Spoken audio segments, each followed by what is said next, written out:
ভালো করে নিতেছ ছিল স্মরণে মারছিল তখন যখন মারছে মারার পরে স্মরণ হচ্ছে আপনার এটা পরিকল্পনা করে রাখছিল যে সজলরে তারা হত্যা করে মায়ের। যশোরে আলোচিত জামাত নেতা সজল আসামি লাবিবকে চাকু সহ আটক করেছে যশোর জেলা ডিবি পুলিশ।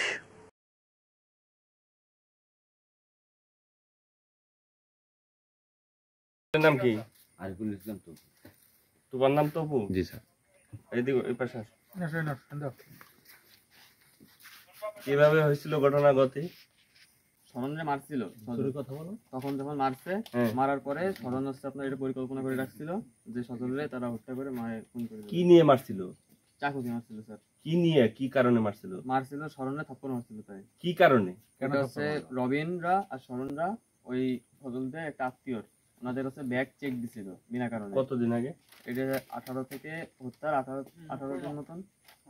হ্যাঁ পরে যায় আপনার হচ্ছে ওই স্মরণরা ওই ততদিন ধরে একসাথে আমাদের কাছে বলতো পরিকল্পনার কথা।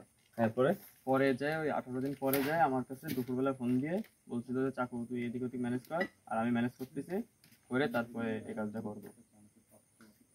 তোমার পরে ম্যানেজ করলা কোথা থেকে? পরে ম্যানেজ করেছে স্যার মুকুলের কাছ থেকে।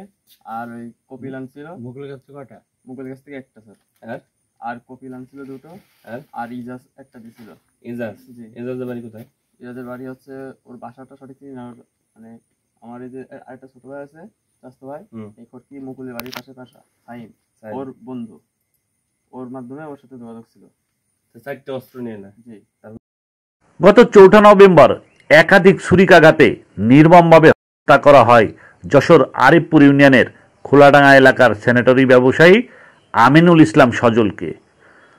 সজল অন্যতম আসামি লাবিবকে তথ্য প্রযুক্তির সহায়তায় সুজলপুর এলাকায় অভিযান চালিয়ে আটক করে যশোর জেলা ডিবি পুলিশের এসআই মফিজুল ইসলাম। লাবিবের স্বীকারোক্তি মতে সজল ব্যবহৃত দুটি চাকু সুজলপুর তরিকুলের বাড়ির পাশ থেকে উদ্ধার করে যশোর জেলা ডিবি পুলিশ। যশোর জেলা ডিবি পুলিশের ভারপ্রাপ্ত ওসি শহীদুল ইসলাম জানান, লাবিব সজল হত্যায় জড়িত থাকার কথা স্বীকার করেছে। দেখেন আহত নন, দেখেন ভালো করে নিতেছ তোমার কাছ থেকে এই দেখেন কি ধারালো অস্ত্র। এটা কে ব্যবহার করছিল রে? এগুলো স্মরণদের কাছে ছিল স্যার। স্মরণ? জি। ট্রেন লাইনের ওখানে স্মরণরা আমাদের নিয়ে ওখানে বসেছিল। বসে থেকে ওপরে যখন বসেছিল আমি তখন পানি নিয়ে আসছিলাম।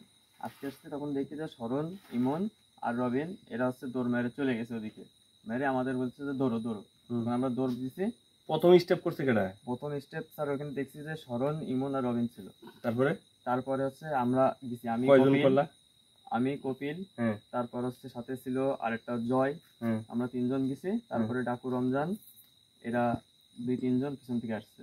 এসে 7-8 তুমি কয়টা স্টেপ করছো? স্যার 3টে কি 2টো 3টে রাখি। কোন জায়গায়? পিছনে। দেহের কোন জায়গায়? পিঠে। জি স্যার, পিঠে কি কোথায় ওটা অন্ধকারে সঠিকভাবে মানে যার যেরকম পাইতেছে ওরকম করে যে যেরকম পাইতেছে সেরকম এলোপাতাড়ি করেছে। ওর ভিতরে হালকা আচ্ছা। তার মানে কয়জনে স্টেপ করলা? তুমি, আমি, রবিন, স্মরণ, কপিল, তারপরে হচ্ছে আপনার জয়, ডাকু, রমজান, আরেকটা হচ্ছে ছিল ওই যে এই রাজু। মানে যে ডিজে? জি, এদের আমি ডিজে রাজু না, ডিজে রাজু না, ডাকু হচ্ছে রমজান। আচ্ছা। আর রাজু হচ্ছে আলাদা। ও এর ভাষা হচ্ছে আপনার খড়কি। তাহলে দেখা যাচ্ছে টোটাল 7 জনে করেছে। 7 জনে স্টেপ করলো। পরে কিভাবে আসলে এখানে? এরপরে এখানে আসছে স্মরণ হচ্ছে আমাদের এই ভিতর থেকে দৌড় করায় নিয়ে আসছে মহিষপাড়া দিয়ে। মহিষপাড়ায় দৌড় করায় ভিতর থেকে যখন নিয়ে আসে বাইকে উঠে এই রাস্তার মাথায় নামছিল। নামে এই রাস্তাতে হাঁটতে আসতে বলছিল তপুর বাড়ির কাছে যাবো ওর সাথে দেখা করে। তখন তপুর বাড়ির কাছ থেকে নিয়ে আসে এইখানে তপুরের ওই মাথায় বসেছিল। আচ্ছা। তখন ওনার হাতে করে ডাক দিয়ে নিয়ে আসে। দেখা হয়েছিল ওর সাথে? হ্যাঁ, খালি গায়ে বসেছিল। তখন ওই সাথে করে ডাক দিয়ে নিয়ে আসে, নিয়ে বাড়ি পর্যন্ত এসে এই ভিতরে কোন জায়গায় রাখছে অস্ত্র? ওই পাশে কোনায় স্মরণ হচ্ছে পলিথিনে করে সাইডে দিচ্ছে। কেটে রাখছে? আচ্ছা।